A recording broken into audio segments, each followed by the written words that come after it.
every single dollar has a job, and it's whether or not you're going to force it to do that job. And are you going to own your finances, or your finances going to own you? This is the FYI podcast, and I'm Josiah and Micah, your host. In today's episode, my wife Micah and I are going to unpack some encouragement if you feel discouraged when it comes to budgeting, with personal finances, and specifically with savings. We're going to actually tell you exactly how we saved up 20% down for the down payment on our purchase of our first home. This way we didn't have to pay PMI, but at the time we were only making $42,000 a year. So we're going to share exactly how we did it in this episode. And today's conversation is presented by our friends at GFA World. Gospel for Asia has a paid apprentice program. If you're thinking about doing a gap year, if you want to understand more about God and supporting missionaries, planting churches all across the world, God has a global heart for every nation and every generation. And you can find out more about this 6-month paid apprentice program in Dallas, Texas, by visiting their link in our show notes. And the last thing before we dive into today's episode, I want you to check out a few of the things that God did this past May at the Young Adult Weekend here in Minnesota. Check it out.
will bow down before him, for dominion belongs to the Lord. He rules over the nations. Y'all, in a world that's cray-cray and a little psycho, that's good news for all of us in the room, that every single nation, tribe, and tongue will bow down before Jesus. We can give it up for that. That's really good news. Like, that's amazing.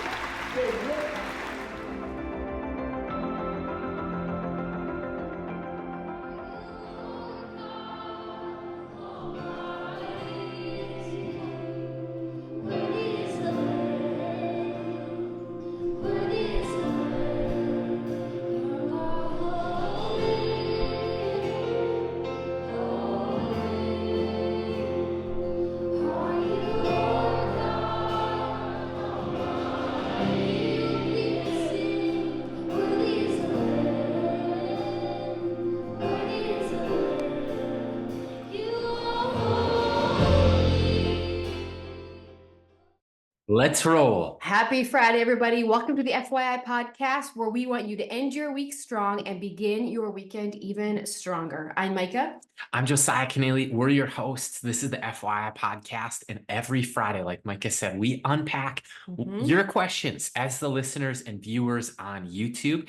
It could be about faith or life, adulting, theology, finances, relationships. Today's question comes after last week. I loved last week's episode, and we were really talking about how to set yourself up for success financially as a young adult. And today, Keenan asked a great question, babe. Oh, here's his question.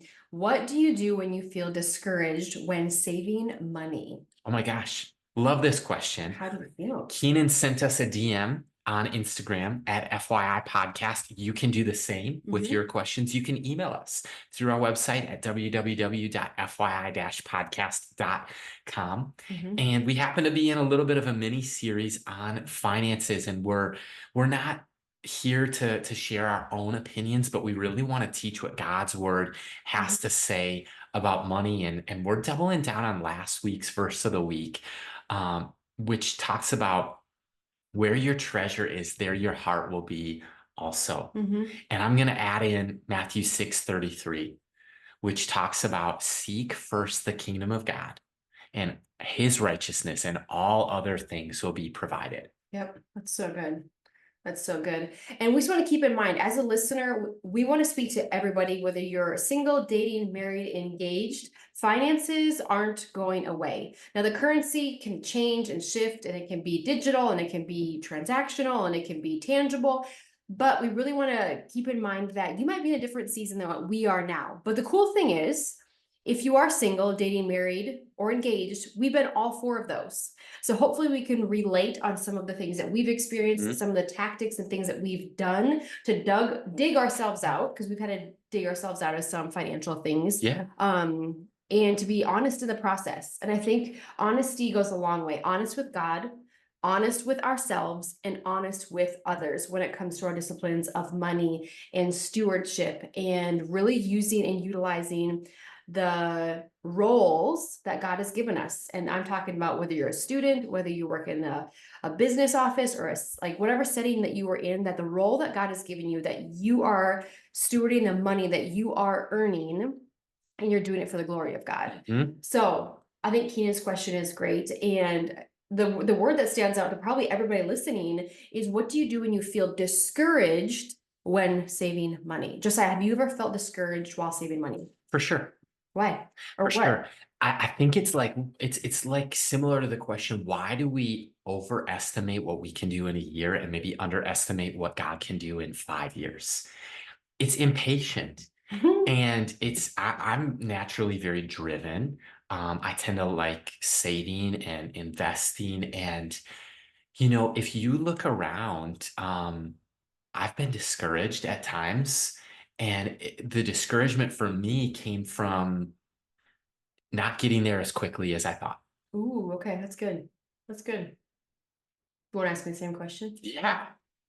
Yeah. Talk about a time that maybe you felt discouraged about saving or just money in general. Yeah, I think I the reason I said that is it's just funny, but I would share my story. Is I went to school at a university, private Christian Benedictine school, and I came out of there with debt. Even though I qualified for scholarships and grants, I still had some financial debt with that. And I think what discouraged me in the process, when you do land that first big kid job after you graduate, and you're like, I got this piece of paper, and I felt so stupid because I'm like, oh, I went to school for business communication. I have this piece of paper that says I'm smart, but then I'm really like, now what? Like, Yeah. why does this piece of paper qualify me to do what's inside of me? And it was just a really Mhm. weird tension. But I remember when I started paying off my student loans, I wanted mine to kick in right away. So each month, I think it started like at $250 a month. And mind you, like when I started getting into the workforce, it was like $7.50 to $9 that I was getting paid an hour. So when you get that paycheck and you're thinking of like, how many hours a week do I have to work Yeah. to pay off $250 worth of debt for this loan, Yep. because I started with the smallest one first. Yep. That just really starts to stink as it's like month after month. And then you're like, whoa, but I have rent on top of that. Yep. I have gas in my car and anything like that. My car is paid for, but I had gas and any maintenance along the way. I have to get quarters to pay for my laundry. And Yep. that's anywhere between washing and drying, $6 to $12 every 2 weeks, Yep. I'm just looking at that. So I think my experience was that I felt like my money that I was earning was already allotted and spent before I got to enjoy it. And really kind of the cost of education, like what does that mean? What does that look like? So maybe you can relate as a listener today, like, why are you discouraged? I'd be encouraged to hear, why are you discouraged? If you are, maybe you're not, and you're like, this is the best I've ever felt about money and finances. Yeah. But specifically for Keenan, I would just pose the questions for you. What is discouraging you specifically about saving money? And I'd be curious, is it your job? Do you have a job? Is it too part-time jobs and you don't have benefits? Is it, are you feel like you're making enough money? Do you feel like your paycheck is spent before you can even earn it and even receive it in the mail? Or just see it go into your bank account? Do you feel like you can't catch up or you can't catch a break? Those are all things that I think every young adult may feel at some point in their life, whether they're stepping out of mom and dad's house for the first time, stepping his foot into the career sphere for the very first time. And I just want you to know that discouragement is real, but I will say money can be fun. And it shouldn't be this big daunting task hanging over your head where you feel like you're drowning. So that's why we talked about disciplines last week. Like what you learn how to do in your 20s up to your 30 sets you up for your spending habits and your breakthrough moments later in life. So yeah, I would just be curious. So Josiah, we have a story. We do. And before we share our story, I Yeah. don't, I'm going to let you talk about that, but, or just go where you were going. I do want to just level with everyone about reality for a second, because inflation is a very real thing right now. If you're listening in the US or Canada, I know we have listeners in 60 different countries across the globe, but right where we're at, Canada, a little bit even more so. Mhm. But in the US right now, inflation, ever since the COVID-19 pandemic, has just wages and income has not been able to keep up with inflation, number one. Right. Interest rates on mortgages specifically are impacting, first-time home buyers. So housing prices are higher than they've been historically. And with those costs of just inflation you're feeling it on gas and groceries, and our income levels broadly have not kept up at the same cost of living adjustments as the rate of inflation. So I just want to I get it that it's 2024, and maybe that's some of what Keenan's experiencing is, you might need to be more patient with some of the savings goals because of inflation and because of higher Right. interest rates, Yeah. higher home prices, Yeah. higher costs of education, etc. Yeah. And I would even say just like what used to cost you something essentially has probably gone up about 30%. Mhm. So when you see that 30% increase in any form of grocery And product, everything. you walk away being like, remember when this was that many dollars? You're sounding old when you start saying that. That was only 4 years ago. So we just want to have some fun. We want you to know that money is fun. You can dig yourself out of debt. It will take work, it will take discipline, but you can do it because your dreams, your aspirations, the things that God has placed inside of you to do and complete on this side of eternity, they're worth fighting for. And so I would just start with the listener today. Maybe the first question that I would have for you to reflect on, what plan are you currently using to save? Is it a software app? Is it the Dave Ramsey solutions? What's it called? Financial Peace Every University. dollar, yep, every Is dollar. it their app with Yep. every dollar? There's multiple things you can download these days Mhm. that can allot. And I think keeping in mind that every single dollar has a job, and it's whether or not you're going to force it to do that job. And are you going to own your finances, or your finances going to own you? Because I've experienced where my finances own me, and that is not fun. Mhm. And is it fair? Yeah, because it was my decision. And sometimes things happen. So we're talked about last week, insurance, life insurance, dental insurance, eye insurance. So if you're employed and your employer does take care of those things, utilize the things that your employers provide for you, essentially quote unquote for free or Yep. within your package, or if they incorporate that into where you work and for your salary. Yep. So I don't know what else you want me to say there, Josiah, but You were just that's saying good that stuff. we have a story, and if it's cool with the listener, I think we're going to unpack in maybe a more open, real numbers way than I think we've done before. Mhm.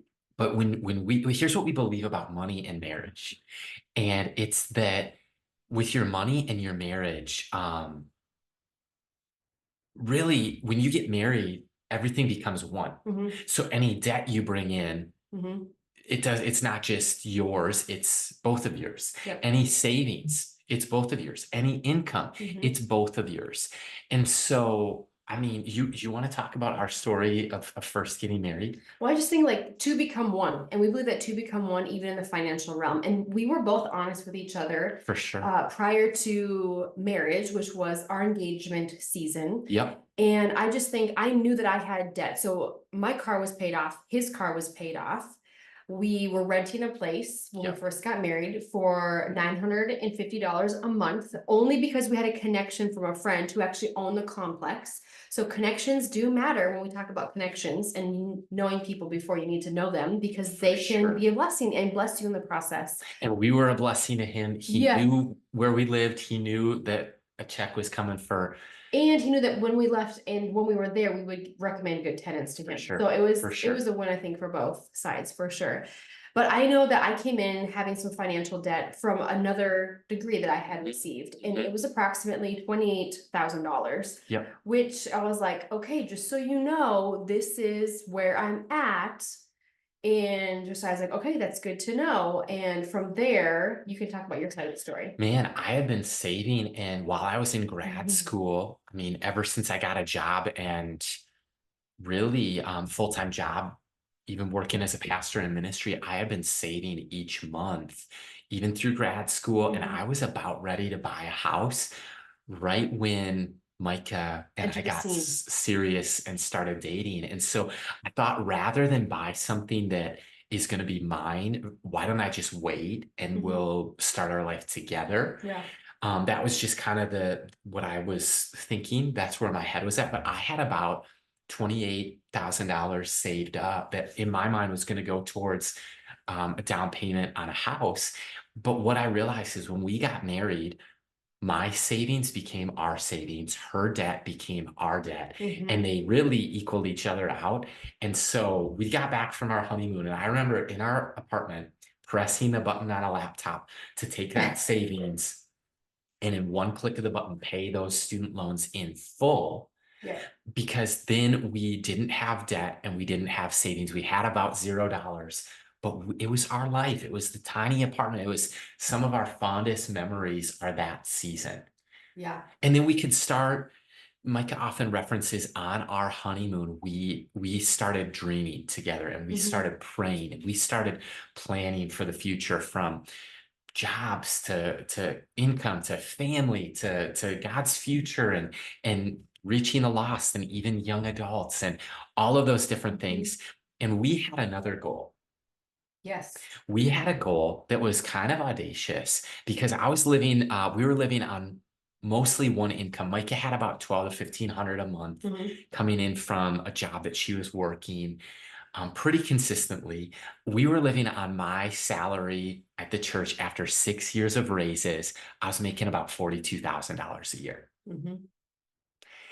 And we had a goal to save to buy our first home, and we didn't want to pay PMI, private mortgage insurance. So if you put down 20% on a home or more for a down payment, then you don't have to pay PMI. So our goal was to save and to put 20% down on our home. And how we did it is we needed about $60,000, 57 and some closing costs. And it took us about 28 months living in that apartment. And on that small salary, we kept our expenses really low. We were buying groceries, we were giving, we were paying taxes, we were tithing. And then everything else was what we really did in those 2.5 years is every month we put about $2,000 that came out of our joint checking account. Because when you get married, a joint account, everything's yours together. There's no financial infidelity. There's no money secrets. Right. It doesn't mean that you have to tell each other if you eat at Chick-fil-A. It just means that there's no secrets. Right. And so we took about $2,000 a month and we had it. And here's what I would say if you're discouraged about saving for money, here's the best insight that we found. We were banking at a bank that no longer exists, but I think it was called TCF. We had a joint checking account. And every month we had $2,000 come out automatically that we put in a future self account. Right. We were saving for that down payment on the house. And that's literally as simple as it is. But that money was no longer attached to our debit cards. Right. It came out just like a bill, just like a mortgage, just like a car payment, Yeah. just like spending money on gas or spending Right. money on groceries. It came out of that same joint checking account that we were using to pay for rent and utilities and cell phone bill and all of those different things. But it's almost like our bill that came out of that joint checking account deduction, it was paying our future self Right. down payment. Well, I think here's the thing that you need to know. Setting goals of finances should be fun. So the fun part for us was that we will soon get to make a house our own. Like we will make a house a home. We can't make this apartment our home because there's limitations. We have neighbors. We had dreams about having and renting, no longer renting, but owning. Yep. So it had to be fun. And I don't know if you're like me, like I'm like, if it's not fun, I don't want to be a part of it. Josiah's like, saving money and fun is fun in general. I was like, no, it's not. Like, I need to have a goal in mind. So when you have that when we had that 2000 coming and going to the other account, it literally was an out of sight, out of mind mentality. Exactly. Where it didn't feel like we had subconsciously spent his paycheck and then we were in the red. It automatically went to that account. Mhm. And I think that really helped me to see like, wow, bank accounts can grow, number one. Two, it can be fun. But the third thing is like an out of sight, out of mind mentality. It doesn't mean that you forget about it, like just dump it out of your brain necessarily. But you look at it as it, like Josiah had said, like we are paying our future selves because we want to be able to host. We want to be able to have a home. We want to be able to have a family someday. We don't want to share walls with neighbors. We want to have the freedom, the flexibility, the space to do that. And God really honored that. And God really provided some amazing things in that process and in that season. But I will say, in the darkest hours of any form of your life, whether it's finances, relationships, whether it's hardship, whether it's loss, like there is so much clinging that you need to do to the hold on to the Lord and his promises. Like, okay, God, you said you're going to provide. In 1 Thessalonians, it says, if he said it, he will do it. Okay, Lord, we feel like you've spoken this to us. We're holding this dream loosely, but close to our heart at the same time. And we're not going to give up on it until we see it fulfilled. And yes, it's in his timing. Yes, he's given us wisdom of how to do that. And that was just an approach that we took. Now, do you have to do exactly what we did? No. But I think we did the research enough to understand that 20% or more would take off that PMI. So just even knowing that is helpful. Now we got in this house just in the nick of time because 6 months later, COVID hit the streets. Mhm. So We also had our first child. we literally, yes. So we were in an amazing house, an amazing season. So God provided any and all things. Is it fun and stressful to drain an account? Yes and no. Like it's fun. Like, yeah, we get to move into our house. Here's 60 grand. Now what? Mhm. As a global pandemic is happening and we're like praying and depending on God. And Yeah. I'd say this to anybody who feels discouraged when it comes to money, if you feel overwhelmed when it comes to saving money, if you just feel flat out discouraged when it comes to finances and saving, look at the inchworm. Look at how small steps in the same direction every day. It's called progress. Yeah. It's not arrival. It's not destination. It's not perfection. It's called progress. And those small steps in the same direction, it's what Micah talked about last week on the podcast here on FYI. Go back and listen to what she said about discipline, discipline, discipline. And I think it's Dave Ramsey who says that money is 90% behavior and 10% head knowledge. I agree. Yeah. It's all pretty simple.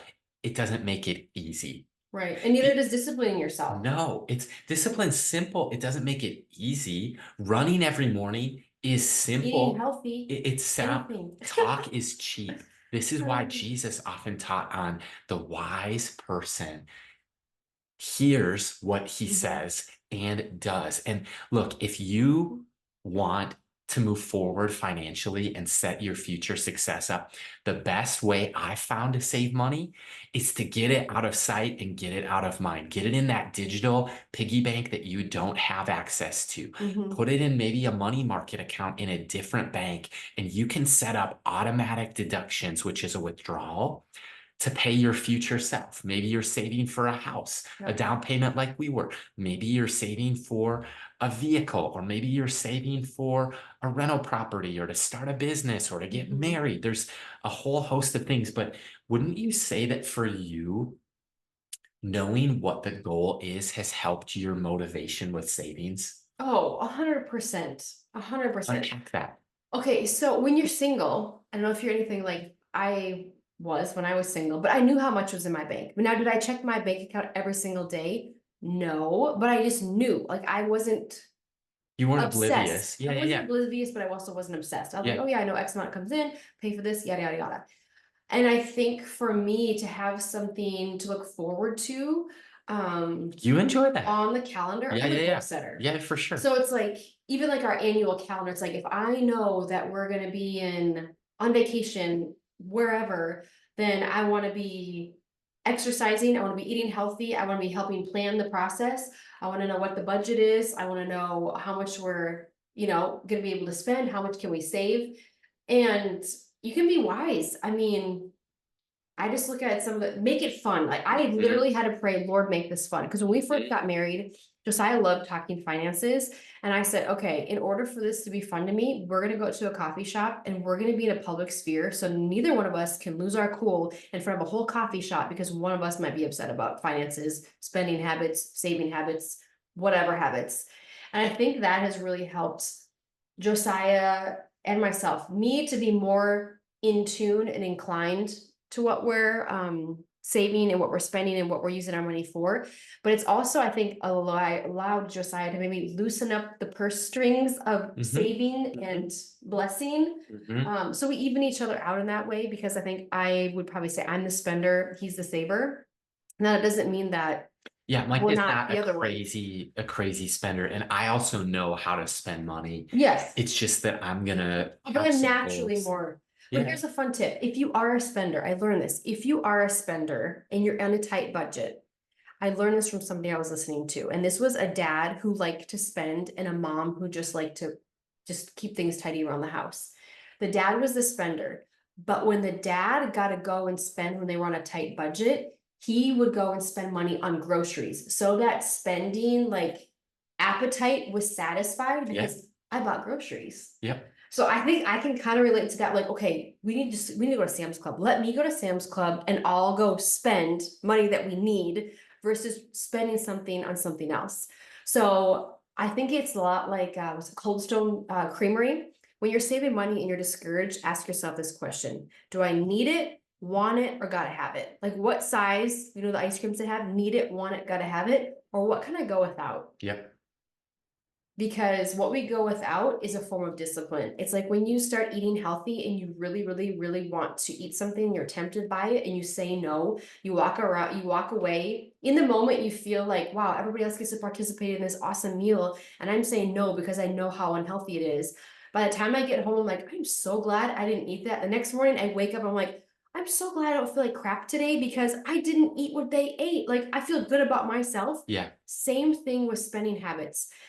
Instead of getting that sushi roll and those $60 meals, go to the grocery store, get your fresh vegetables you want, go home and prep something. I mean, it's just those little spending habits that make a big difference. And I'll say this, Josiah, what do they say about your friends and your finances? Oh my gosh, you will earn the average of what your 5 closest friends earn. You will spend what the average of your 5 closest friends spend.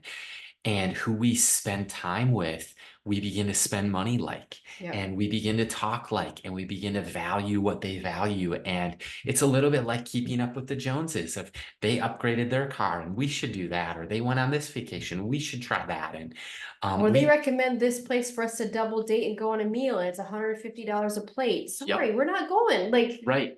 Well, literally. And to Keenan, you had asked us the question, what do you do when you feel discouraged saving money?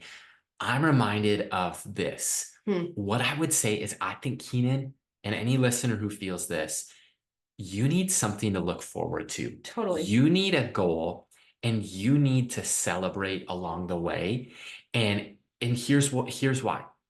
When you have a goal, you have number one, you get to enjoy it ahead of time by looking forward to it. Mhm. You can't wait till the vacation. I can't wait to go out to this meal. I can't wait to drive this car. I can't wait to give this money to a cause that I believe in, whatever it is. Mhm. So number one, you get to enjoy it ahead of time. It's good. Then you experience it. You live in the moment. You post it on Instagram. You share the photo. You live it up. You're in the moment. So you enjoy it ahead of time. You enjoy it in the moment. And then you take pictures. You take video. So you get to enjoy it a third time by reflecting on it. It's so good. And so I would just say, Keenan, like, you've got to have something to look forward to so you can enjoy it ahead of time, at the time, and after the time. And the last thing, I would double down on saving money. It's small steps like the inchworm, Mhm. and you just save and you get it out of sight, out of mind, into a different account. And you're going to look back and you're going to be amazed. Even if it's $100, it doesn't have to be grams, Mhm. thousands. It can Mhm. just be start off with what you have, know what you can live, give, save, and do it. It sounds so easy, but it's the disciplines, it's the everyday decisions to the Starbucks, to the Chick-fil-A's that add up. Believe me, Mhm. I've been there when it's just like, oh, I'll go here, and then they get look at your bank statements. If you have to go back to hard copy mailers to help, I don't know, convict probably isn't the right word, to bring forth awareness of your spending habits. You start adding up those little numbers, $24.99, $17.99. You're like, whoa, I'm already at $50. Like, just bringing forth those purchases and your spending habits might really reveal your heart to you in the process and what needs to change in your life to become the better disciplined person now, so your future self will thank you for. So if you guys have any more questions about finances, anything money related, we don't maybe have the answers, but we love to share some of our experience. This is the FYI podcast.